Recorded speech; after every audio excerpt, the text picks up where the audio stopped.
अल्हम्दुलिल्लाहि रब्बिल आलमीन अस्सलातु वस्सलामु अलैका या रसूलुल्लाह सल्लल्लाहु अलैहि वसल्लम। अस्सलामु अलैकुम डियर स्टूडेंट्स। आज हम जो है वो लेक्चर नंबर 4 हमारा है क्लास 9, एक्सरसाइज है 1.3 रेडिकल एंड रेडिकेंट्स से रिलेटेड ये एक्सरसाइज है, रेडिकल एंड रेडिकेंट्स। एक्सरसाइज शुरू करने से पहले मैं आपको बता दूं कि रेडिकल क्या होते हैं और रेडिकेंट्स क्या होते हैं। ठीक है बेटा, रेडिकल को जो हम रिप्रेजेंट करते हैं जिस साइन से, the symbol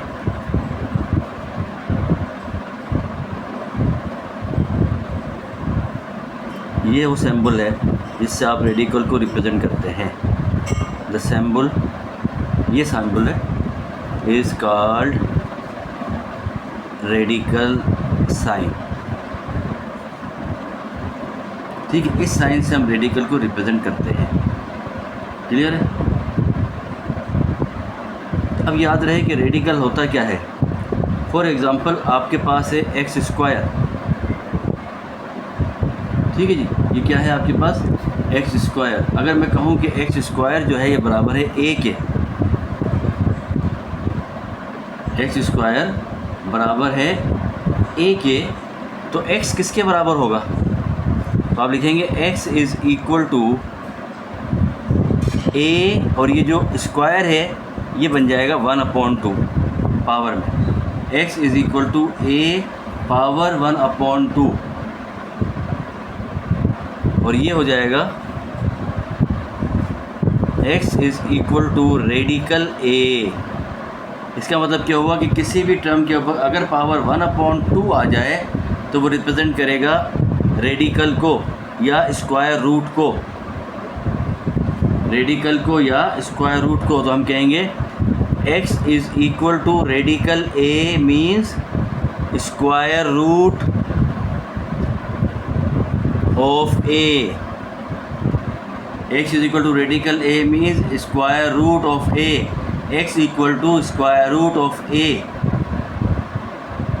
now if it is x cube, x cube is equal to a, so that x किसके बराबर हो जाएगा?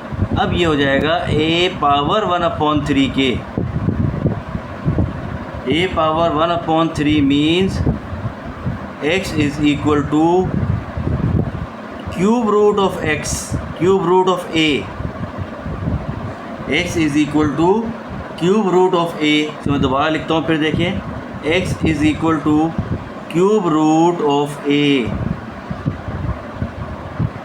Cube root of a। x is equal to cube root of a। अब आप देखें, समझे सिस्टम को कि सबसे पहले रेडिकल सिंबल आपके सामने आ गया कि ये रेडिकल का सिंबल होता है। फिर अगर मैंने लिखा है एक्स स्क्वायर एक्स पावर 2 और कहा कि ये बराबर है ए के, तो अब अगर मुझे ए की वैल्यू फाइंड करनी है तो वो किसके बराबर होगा? x is equal to a power 1/2 के बराबर, और x is equal to square root of a होगा। इसका मतलब ये हुआ कि किसी भी टर्म के ऊपर अगर पावर 1/2 है तो वो स्क्वायर रूट कहलाएगा, अगर तो 1/3 है तो वो क्यूब रूट कहलाएगा। एग्जैक्टली इसी तरह से अगर आपके पास आ जाता है x is equal to 4th root of a, तो ये कहलाएगा 4th root of a, 4th root of a। इसी तरह से एग्जैक्टली अगर हम चलते जाएं और कहें कि जी n, तो ये कहलाएगा nth root of a, nth root of a कहलाएगा। और इसको हम यूँ भी लिख सकते हैं, x is equal to a power 1/9, a power 1/9। Clear है यहाँ तक? कोई confusion? Okay, x is equal to a power 1/9। अब ये आपके पास बन गया है एक तरह से आपका लॉ कि x is equal to a power 1/9 होगा, तो फिर आप उसे जो है वो रूट की फॉर्म में कन्वर्ट कर सकते हैं। 1/2 square root, 1/3 cube root, 1/4 4th root, 1/5 5th root, 1/6 6th root, ये इसकी तरतीब होगी। क्लियर है? गुड। यहाँ तो ये बात आपको क्लियर हो गई, आपको समझ में आ गया कि क्या करना है। अब इसी का दूसरा पार्ट था रेडिकेंड। रेडिकल के अंदर जो लिखा हुआ होता है उसे हम कहते हैं रेडिकेंड।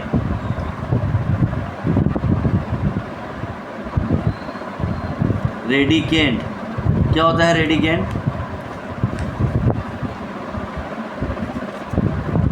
रेडिकल एक्स, तो जो एक्स होगा एक्स इज रेडिकेंड।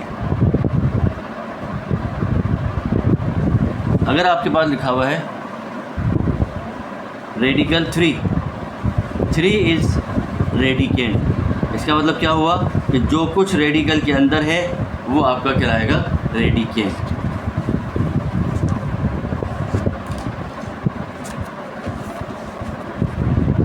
उम्मीद है कि ये बात आपको समझ में आ गई होगी कि रेडिकल और रेडिकेंड क्या होते हैं, difference between radical and exponential forms. अब यहाँ पे एक बात समझ लीजिए कि रेडिकल एंड एक्सपोनेंशियल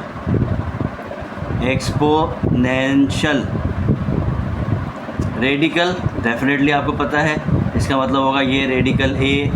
अब इसको अगर मैं एक्सपोनेंशियल फॉर्म में लिखूँगा तो क्या लिखूँगा? 1/2 a power 1/2। This is the difference between radical and exponential. Radical के अंदर होगा, एक्सपोनेंशियल पावर आ जाएगी, रेडिकल हट जाएगा।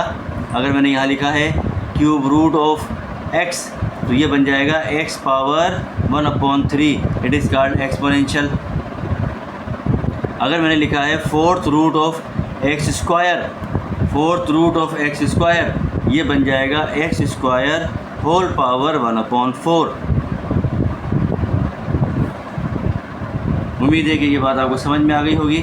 बिल्कुल इसी तरह से अगर मैं इसको जो है वो रैप अप कर दूं, nth रूट ऑफ a, ये बन जाएगा a पावर 1/n। तो ये आपको समझ में आ गया कि रेडिकल और एक्सपोनेंशियल का फ़र्क, यानी कि अगर आप रेडिकल में लिखते हैं तो वो रेडिकल है, और अगर उसी को आप पावर की फॉर्म में लिख दें तो ये बन जाएगा आपका एक्सपोनेंशियल। ठीक है बेटा, क्लियर? ओके। अब आप देखिए कि अगर रेडिकल a को रेडिकल b से मैं मल्टीप्लाई कर दूं तो हम इन दोनों को एक ही रेडिकल में लिख सकते हैं a, बशर्ते कि दोनों के रूट्स जो हैं वो सेम हो। एक स्क्वायर रूट हो और एक क्यूब रूट हो फिर ये पॉसिबल नहीं है, लेकिन अगर दोनों क्यूब रूट हों या दोनों स्क्वायर रूट हो, कहने का मतलब क्या है कि अगर दोनों सेम हैं तब तो ये क्या होगा, एक ही रूट में आ जाएंगे, चाहे वो मल्टीप्लाई हो रहा हो चाहे वो डिवाइड हो रहा हो। Radical a upon radical b is equal to, इसको आप लिख सकते हैं a upon b radical.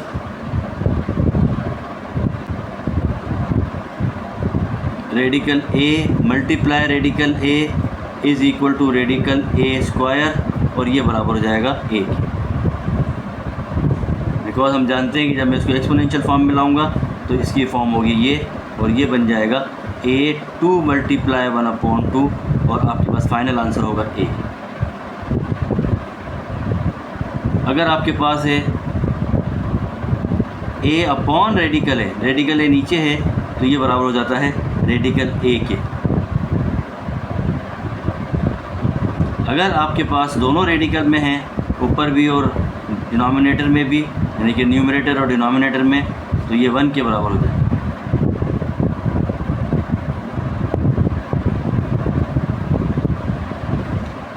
m radical a plus minus n radical a। याद रहे कि यहाँ पर आप इसको जो है वो सिर्फ इसके जो बाहर मौजूद नंबर्स हैं, जैसे आप सब कोफिशिएंट का नाम देते हैं फॉर एग्ज़ाम्पल, और वो प्लस होंगे, रेडिकल सेम रहेगा, यानी कि m plus minus n radical a, इस तरह।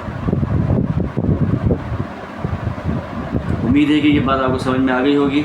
अगर आपको समझ में नहीं आई तो आप जो है वो हमें कमेंट्स कर सकते हैं हमारे चैनल पे आके मैथ्स विद सर ज़फ़र, और हमें सब्सक्राइब कर सकते हैं, और जो है वो हमें अपने व्यूज़ से जो है वो नवाजते रहिए, और हमें जो है वो लिंक पे आके हमसे जो है वो मज़ीद जो है वो आपको इन्फॉर्मेशन चाहिए तो वो भी आपको हम फराहम कर सकते हैं।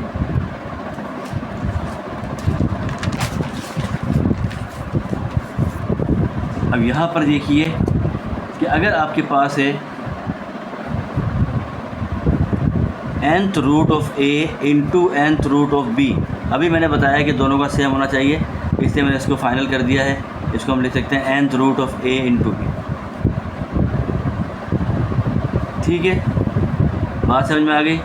अब अगर आपके पास है radical a upon b whole power minus n, तो ये बन जाएगा आपके पास, टर्म उलट जाएगी, b ऊपर और a नीचे और ये n पॉजिटिव हो जाएगा।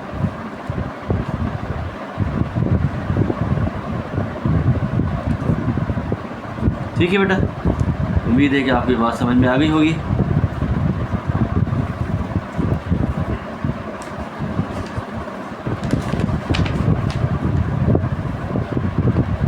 Now your exercise 1.3,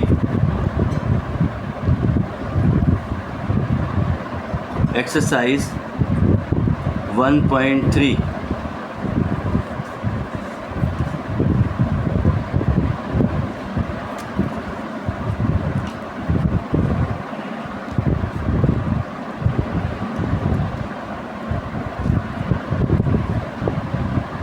identify radicand and the index in the form. Radicand question number 1, इसको आप जो है वो टेबल की शक्ल में लिख लीजिए। पहले आप लिखें radicand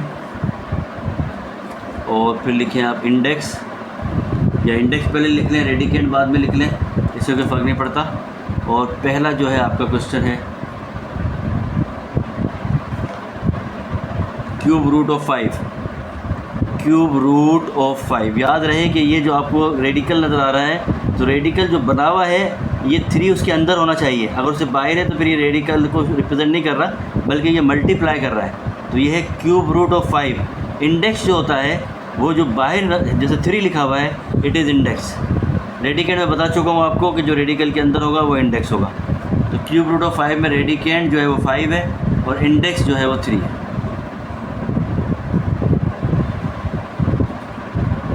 nth root of P Q upon R, P Q upon R radicand and n is index. ये था आपका क्वेश्चन नंबर 1। 1-2 पार्ट्स हैं इसके और, जो आप ट्राई कीजिए, और अगर आपको नहीं समझ में आता है तो आप इनबॉक्स में आके या हमारे कमेंट बॉक्स में आके हमसे बात कर सकते हैं। पार्ट 2 और पार्ट 3 दोनों जो है वो आप खुद करेंगे, डू योर सेल्फ, और मुझे बताते जाइए कि आपको समझ आया कि नहीं। Question number 2, transform the following into exponential form. Exponential form अभी मैंने बताई है आपको कि क्या होती है। Transform the following into exponential form. Question number 2, transform the following into exponential form. पहला पार्ट है 3/4। एक्सपोनेंशियल फॉर्म क्या होगी इसकी, मैं लिख भी देता हूँ ऊपर, एक्सपोनेंशियल फॉर्म। बताया था मैंने आपको कि रेडिकल का जो पावर है वो चेक कर लें, कुछ भी नहीं है तो उसका स्क्वायर रूट है, तो आप इसको लिख दें 1/2।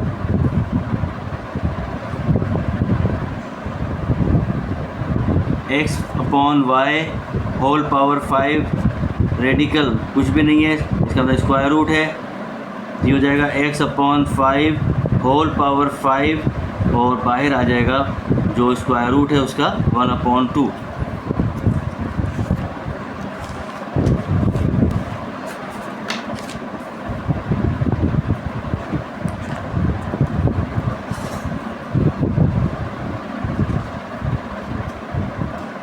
Part 3, cube root of y/x whole power -5। Minus मैंने अभी बताया था कि जो इसका टर्म होगी, अगर न्यूमरेटर है तो डिनोमिनेटर हो जाएगा, डिनोमिनेटर है तो न्यूमरेटर हो जाएगा, और ये बन जाएगा आपके पास cube root of x/y whole power 5। और जब इसको एक्सपोनेंशियल में लाएंगे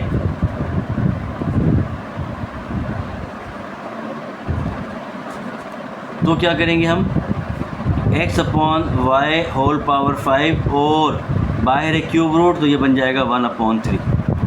अब आप चाहें तो अंदर वाली पावर को बाहर वाली पावर से मल्टीप्लाई भी कर सकते हैं और इसकी जो फाइनल आंसर होगा 5 1 5, 5/3।